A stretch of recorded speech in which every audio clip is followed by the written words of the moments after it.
سلام و خیلی خوش اومدین به یه ویدیو دیگه با من.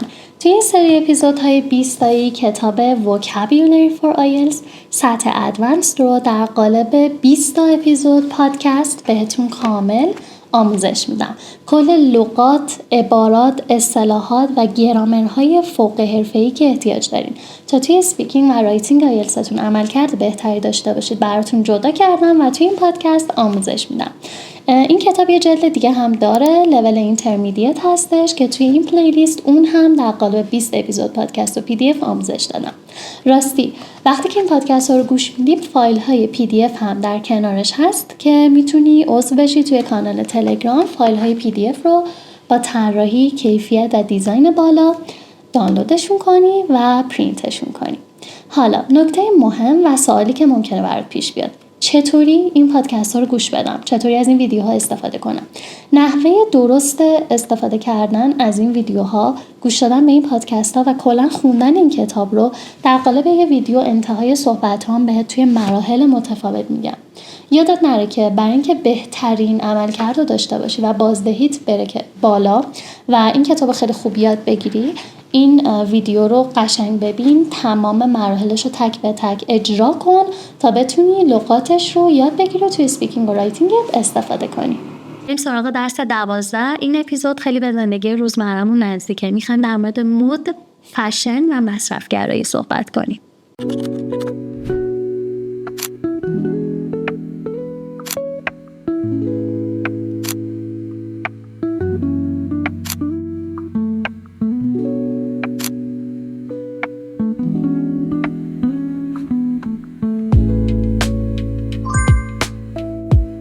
Hello and welcome to Unit 12, Vocabulary for IELTS Advanced Level. Unit 12, Fashion, Consumerism, and Trends. Hi everyone, it's Sahar and welcome back to another episode of Saharcast. Today we're diving into a fascinating topic: fashion, consumerism, and the way trends shape our lives. Fashion is more than just clothes. It's a reflection of identity, culture, and social status. Every season, we see new trends emerge, from luxury designer labels to fast fashion brands that dominate our social media feeds. While fashion allows us to express individuality, it also comes with a cost, both financial and environmental.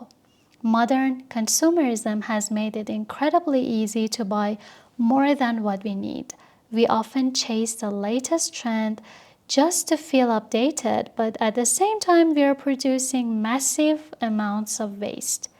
The fashion industry, for instance, is one of the world's biggest sources of pollution, and this raises an important question: how much is too much? In IELTS speaking or writing, you might face questions like: do fashion trends influence young people too much? Should governments encourage people to consume less? Is fashion about creativity or materialism? In this unit, we'll explore how fashion affects not just our wardrobes, but our planet, and how being stylish can go hand in hand with being sustainable. Unit 12, Vocabulary, Fashion, Trends, Consumerism. Nouns. Listen and repeat after me. Archive. Archive. It means a collection of old records or items kept for reference. Some designers look through vintage archives for inspiration. Acquisitiveness. Acquisitiveness. It means a strong desire to acquire and own things. Modern consumerism feeds our acquisitiveness through constant advertising. Stockpile. Stockpile. It means a large supply of something kept for future use. Many people stockpiled clothes during seasonal sales. Supplies. Supplies. Materials or goods needed for daily use. The factory ran out of raw supplies for fabric production.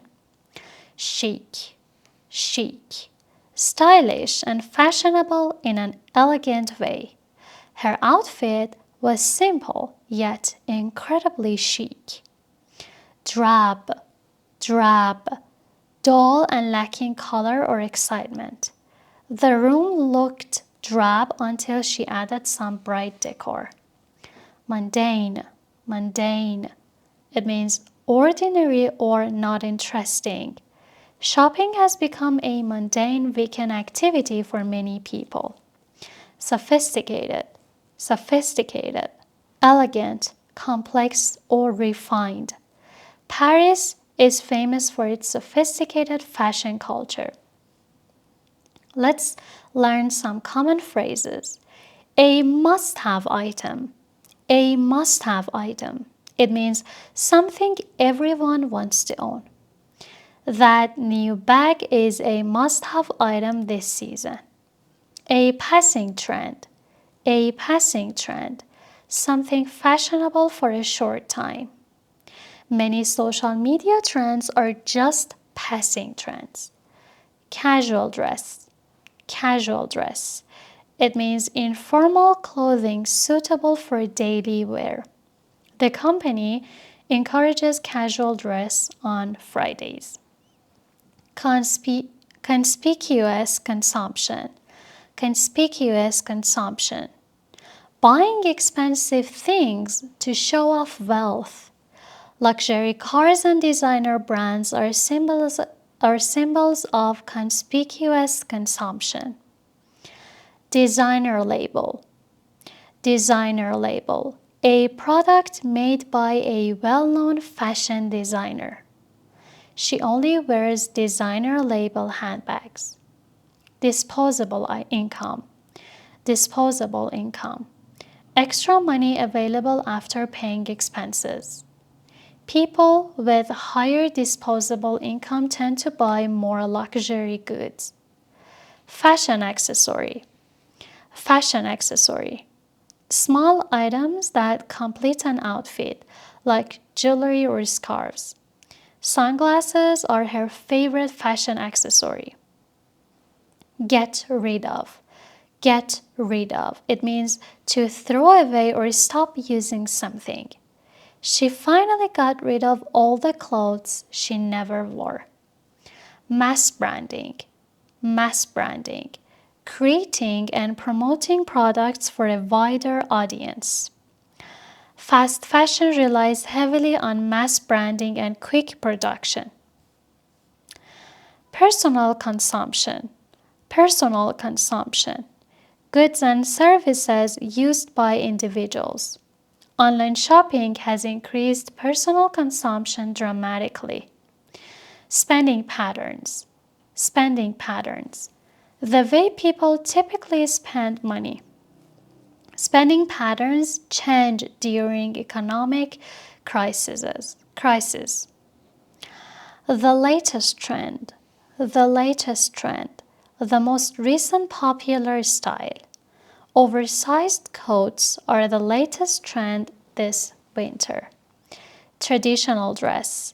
Traditional dress. Clothing that represents a country's culture or heritage.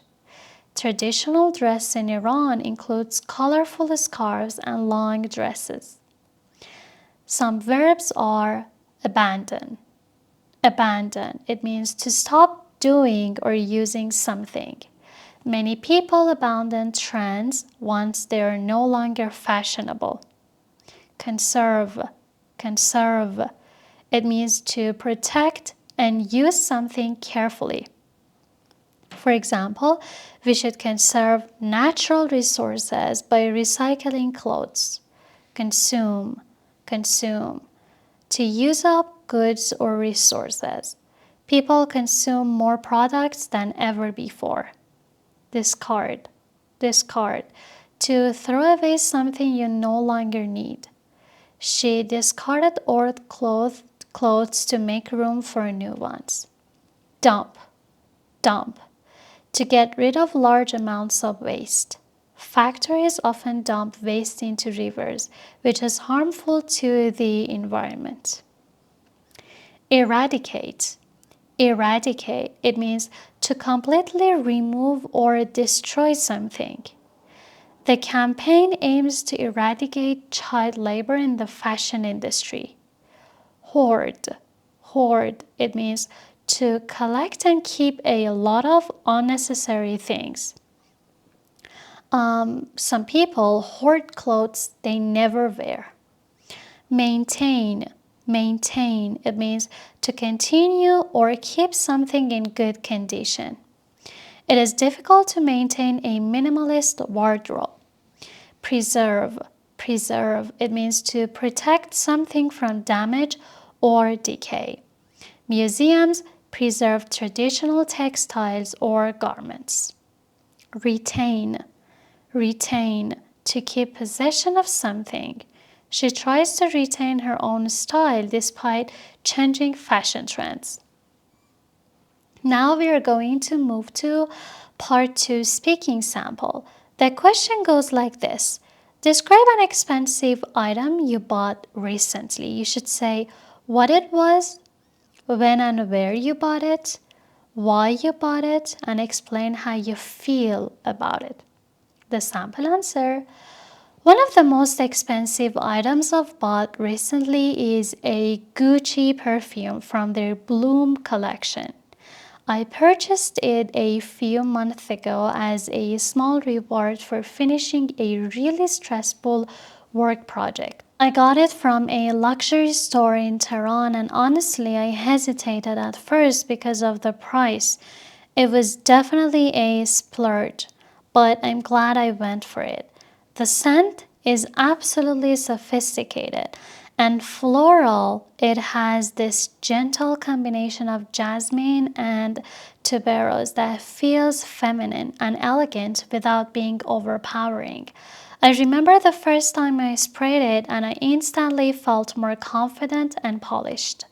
It is one of those things that don't just smell good but make you feel good. What I like most about it is that it is long-lasting. Even after a long day, the fragrance lingers on my clothes, and it kind of becomes part of my personal style. Some people might think spending a lot on perfume is unnecessary, but for me, it is about quality and the emotion behind it. It reminds me that I deserve to treat myself sometimes, and honestly, it was worth every trial. So let's move to another part 2 sample answer. The question goes like this. Describe a person who dresses really well. You should say who this person is, what kinds of clothes they wear, and how you got to know about them, and explain why you like the way they dress. A person whose style I absolutely admire is Taylor Swift. I followed her career for years, and besides being an incredible singer-songwriter, she is also known for her effortless and timeless fashion sense. Taylor's style is the perfect balance between casual and elegant. For example, she often wears simple outfits like a white t-shirt, blue jeans, and red lipstick, yet somehow she always looks stunning. She is quite tall and graceful, which makes even the simplest clothes look sophisticated. What I admire most is how she evolves her style depending on her era. Her outfits during the Red era were bold and youthful, while her folklore style was minimalist and earthy. It shows that she doesn't just follow trends, she creates them. I also love that her clothes always reflect her personality, confident but approachable, modern yet classic. It is not just about the brands she wears, but how she carries herself. I think that what true style is, it's not about labels, it's about authenticity. Whenever I see her red carpet, looks or even her streetwear, I feel inspired to be more confident in my own style choices. Number 1, do people care too much about fashion these days? I think people do care excessively about fashion, especially with social media constantly promoting new trends. It is not just about expressing individuality anymore, it's also about social validation. However, it is not fair to generalize. Some people genuinely appreciate fashion as an art form, while others simply follow trends to fit in. Personally, I believe the problem starts when people measure their self-worth by what they wear rather than who they are. Number 2, why do fashion trends change so quickly nowadays? Fashion trends change faster than ever, mainly because of fast fashion and social media influencers. Platforms like TikTok or Instagram can make a new style go viral overnight. In the past, trends used to last for years, but now they come and go in the blink of an eye. It is partly because consumers constantly crave novelty. Brands are competing to stay relevant, so they release new collections every few weeks. Number 3, do you think people spend too much money on clothes? Yes, absolutely. Many people buy clothes impulsively, not because they need them, but because they want to keep up appearances. I think it is mainly due to marketing psychology. Advertisements create a false sense of necessity. Ironically, people end up with wardrobes full of clothes they hardly ever wear. It is not just wasteful economically, but also environmentally damaging. If we learned to buy less and choose better, it would make a huge difference. Number 4, how has consumerism affected the environment? Consumerism has had a massive negative impact on the environment. The fashion industry alone produces tons of textile waste and carbon emissions every year. When people buy and discard clothes too quickly, factories have to overproduce, often using toxic dyes and synthetic fabrics that pollute rivers and oceans. If anything needs to change, it is our mindset. We must shift from throwaway culture to sustainable living. Number 5, do you think celebrities influence the way people dress? Definitely. Celebrities and influencers have become trendsetters of modern culture. When someone like Taylor Swift or Kylie Jenner wears something, it instantly becomes desirable. What's interesting is that their influence extends beyond clothes. It shapes beauty standards, lifestyle choices, and even consumer habits. That said, I also think people are becoming more aware. Many now prefer to develop their own personal style rather than copy someone blindly. Number 6, should governments regulate advertising that promotes excessive consumption? That is a very good question. I believe some regulation is necessary, especially for ads that target young audiences or promote overconsumption. For example, brands that encourage people to buy unnecessary products every week contribute to environmental damage. Governments could encourage companies to highlight sustainability instead of constant consumption. I lost the line. However, it is also important to preserve creative freedom. So instead of strict bans, I'd prefer ethical advertising guidelines. Number 7, how has online shopping changed people's spending habits? Online shopping has made spending incredibly easy, maybe too easy. With just a few clicks, people can buy things instantly, often without thinking twice. The convenience is undeniable, but it also encourages impulse buying. and overconsumption. I think the best approach is self-discipline, and setting a limit or waiting 24 hours before buying something online can help avoid regret. Number 8. Do you think fashion will become more sustainable in the future? I truly hope so. And I think it's already happening. Many designers and brands are moving towards eco-friendly materials and ethical production. Consumers are also becoming more aware. People are starting to ask where and how their clothes are made. So while it may take some time, I believe the future of fashion will be more about conscious consumption rather than mindless shopping. Thank you for staying with me. See you in the next